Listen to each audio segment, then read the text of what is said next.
जंगल में सबसे प्यारे बच्चे मीठी तोती के हैं सीमा, पर बहुत ज्यादा शैतान है उसके बच्चे। ना तो स्कूल जाते हैं, ना घोंसला बनाना सीखते हैं, और जब देखो तब इंसानों के पास जाते रहते हैं। अरे अरे, ये तो बिल्कुल अच्छी बात नहीं है। इस तरह से तो वो खतरे में भी पड़ सकते हैं, और मीठी को कुछ तो करना चाहिए बच्चों को सुधारने के लिए।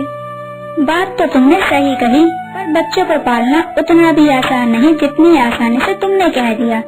खैर, तुम्हें पता भी कैसे होगा, तुम्हारे तो कभी बच्चे ही नहीं हुए। सीमा चिड़िया का सालों से कोई बच्चा नहीं हुआ था, और न ही हो सकता था। इसी वजह से जंगल के सभी पक्षी सीमा को ताने मारते थे। इन्हीं सब कारणों से सीमा को बहुत दुख होता था।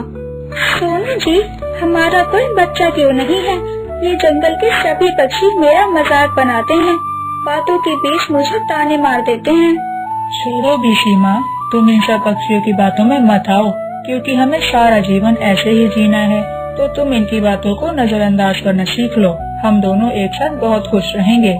जंगल के सभी पक्षी अपने छोटे छोटे बच्चों और अंडों के साथ खुशी खुशी रहा करते थे। इसी तरह समय बीतने लगा।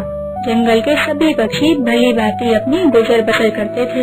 हे प्रभु, आप तो सर्वव्यापी हैं, तो मेरी भी विनती सुन लीजिए प्रभु। अब मुझसे और ताने नहीं सुने जाते। मेरी भी गोद में एक नन्हा सा बच्चा डाल दीजिए।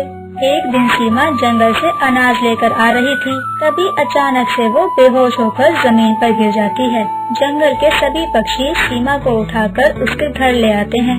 डॉक्टर सीमा की अच्छे से जांच करते हैं।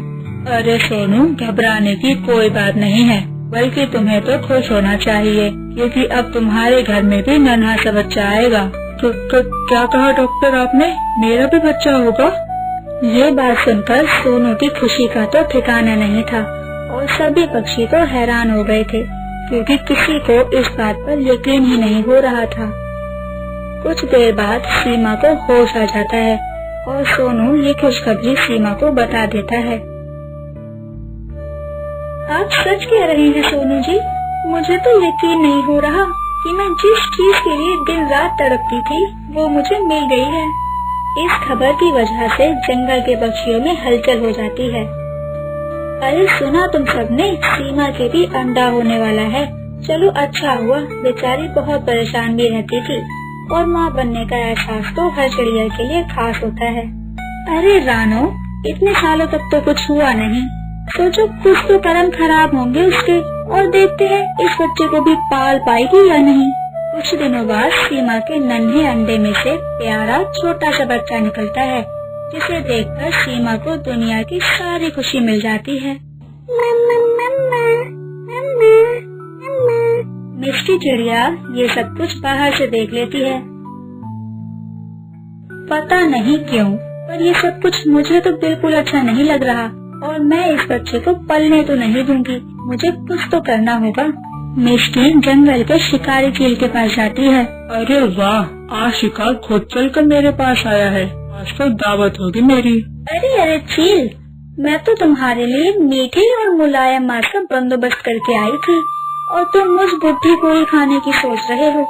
जंगल में पहाड़ के पास सीमा चिड़िया का घोंसला है, उसमें अभी अभी एक बच्चा पैदा हुआ है, जाकर उसको खा लो। अरे वाह, छोटे बच्चे का ताजा मांस। पता नहीं कब से मैंने कोई बच्चा नहीं खाया। मैं जाता हूँ अभी। शिकारी चील जल्दी से उड़कर पहाड़ों के पास पहुँच जाता है, पर उसे दूर दूर तक कुछ नजर नहीं आता। इसी बात से गुस्सा होकर चील मिष्टी का घोंसला खोजने लगता है। ओए धोखेबाज चिड़िया, तूने तो कहा था कि पहाड़ के पास कोई घोंसला है, और वहाँ तो मुझे कुछ नहीं दिखा। अब तो मैं तुझे ही खा जाऊंगा। अरे चील, रुको रुको, चलो मैं तुम्हें लेकर चलती हूँ। देखो देखो, वो रहा घोंसला। तभी अचानक से एक बड़ी लकड़ी टूटकर दोनों के ऊपर गिर जाती है, और दोनों की मौके पर ही मौत हो जाती है। ये सारा नजारा सीमा अपने घोंसले से देख लेती है, और समझ जाती है कि मिष्टी उसका बच्चा खाने के लिए चील को बुला कर लाई।